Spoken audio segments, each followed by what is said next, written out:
Olá, sou o professor Isaías Maia, trabalho com a filosofia e estou aqui para mais uma reflexão filosófica sobre a nossa unidade de humanidade e natureza. Hoje nós vamos tratar especificamente do tema reflexões filosóficas sobre as guerras e os conflitos humanos. Não vai ser uma grande reflexão, mas é uma reflexão de suma importância para ajudar a gente a conviver de forma mais humana. Então, nós temos o seguinte: as guerras, elas são conflitos, é uma das formas de conflitos, né? E elas trazem a morte, a destruição, a eliminação de direitos fundamentais dos seres humanos, de tal modo que a gente precisa fazer uma permanente reflexão sobre o assunto.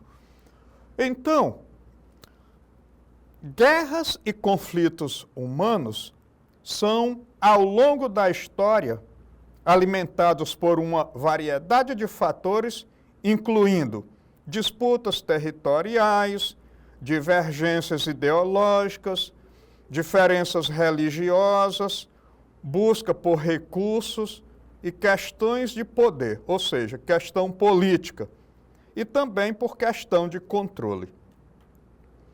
As motivações por trás dos conflitos e das guerras envolvem uma combinação de fatores políticos, econômicos, culturais e sociais.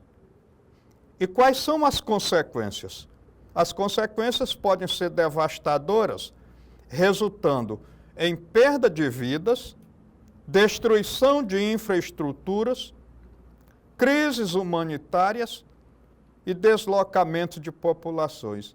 Então, além da questão da morte e da destruição, nós podemos ficar anos a fios com uma infraestrutura, como, por exemplo, abastecimento de água, abastecimento de energia, comprometidos por muito tempo.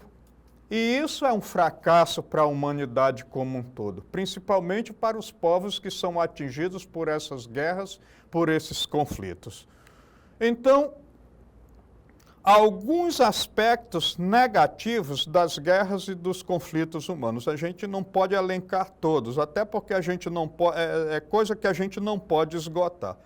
Então, além das mortes e ferimentos, os conflitos geram trauma psicológico, separação de famílias inteiras e de gerações, de pessoas que crescem em ambientes de violência e de instabilidade. Então, crescer no ambiente de violência e de instabilidade leva as pessoas a não acreditarem mais na possibilidade de viver uma vida digna e uma vida em paz. Criam cenários de destruição que podem levar à desilusão e à insanidade. Então, muitas pessoas acabam se tornando psicologicamente doentes em função dos conflitos e das guerras. Causam destruição, violação de direitos e impactos psicológicos e ambientais. Então, aqui nós temos uma coisa central para a reflexão filosófica: a destruição e a violação de direitos. Ou seja, eu tenho direito, mas se você não respeita aquele direito que eu tenho, muitas vezes direito positivo, que é o direito que está por escrito, se torna letra morta. Então, isso aqui é central para a reflexão filosófica. Então, os impactos psicológicos e os impactos ambientais, tudo isso está diretamente relacionado com uma profunda reflexão que precisamos fazer para que esses males possam ser evitados. Destroem o direito como prática civilizatória, a razão como orientação e a verdade como expressão. Precisa coisa pior? Precisa coisa pior do que isso? Isso é central na filosofia. As guerras custam caro para todos os envolvidos, mesmo aos sobreviventes e aos vencedores. Na verdade, quando se trata de guerra e de conflitos, não tem vencedores nem perdedores. todos perdem, mais ou menos. Agora, guerras e conflitos humanos geram consequências sociais, econômicas e ambientais e de saúde. Então, nós vamos tratar de forma mais pormenorizada de cada uma dessas causas. Então, consequências sociais. Aí nós temos deslocamento de pessoas que podem se tornar refugiadas ou refugiados em outros povos. Violação de direito, principalmente dos direitos humanos. Aí acontece os homicídios, as torturas e não raramente a violência sexual, principalmente os estupros. Nós temos crises humanitárias como fome e a falta de acesso a serviços básicos. Instabilidade política, como formação de governos provisórios ou facções rivais que acabam assumindo o poder e querendo eliminar aquilo que sobra do outro grupo ideológico, do outro grupo político, da outra facção. Então, nós temos consequências econômicas, instabilidades econômicas nas cidades que são esvaziadas e nas que recebem refugiados. Queda na oferta de produtos com o aumento nos preços. É uma consequência natural. Bloqueios econômicos e sanções econômicas, em geral, aos derrotados. Agora, quais são as consequências ambientais? Temos a destruição de patrimônios, a destruição de infraestrutura, destruição da fauna, da flora e fontes de energia. Contaminação do solo e da água por resíduos tóxicos. Redução da capacidade de regeneração do ambiente. Então, após uma guerra, principalmente após uma guerra onde tem bombardeios, a natureza demora para chegar à regeneração.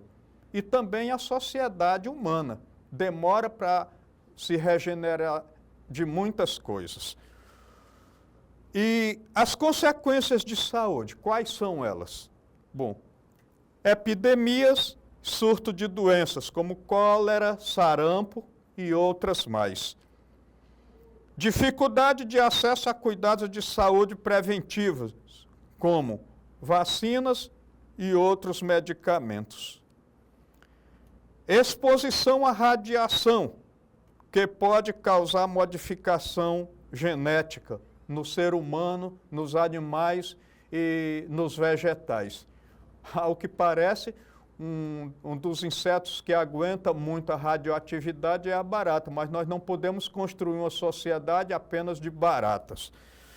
Bom, então, para concluir, nós podemos dizer o seguinte: algumas mediações devem ser colocadas em práticas para contribuir para a redução das guerras e dos conflitos.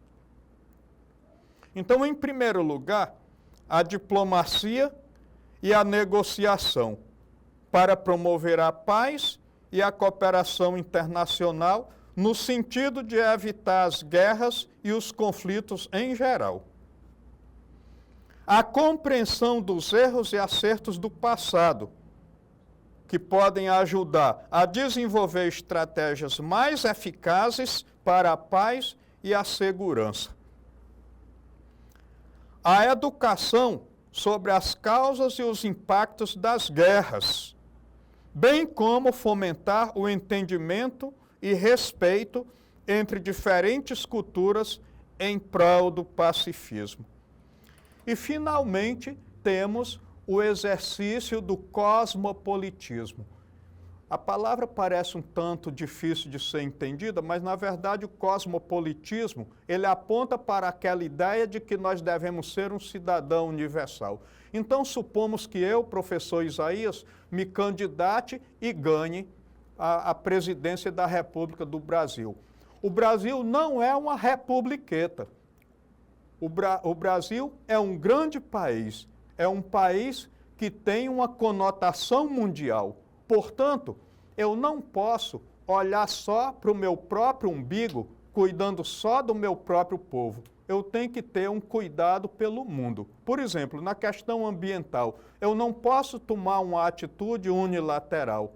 Eu tenho que unir aquela atitude benevolente que eu quero colocar em prática a outras nações, a outros povos. O Brasil, a França, a Alemanha, os Estados Unidos não são republiquetas. São repúblicas que têm impactos positivos ou negativos em tudo que acontece no mundo. Portanto, o cosmopolitismo aponta para aquela atitude de que devemos ser cidadãos do mundo e não cidadãos apenas do Brasil, dos Estados Unidos ou de outra nação qualquer. Bom, a nossa aula de hoje encerra por aqui.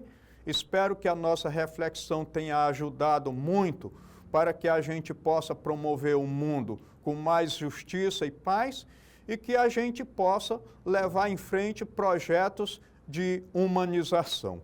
Agradeço muito a atenção de todos vocês.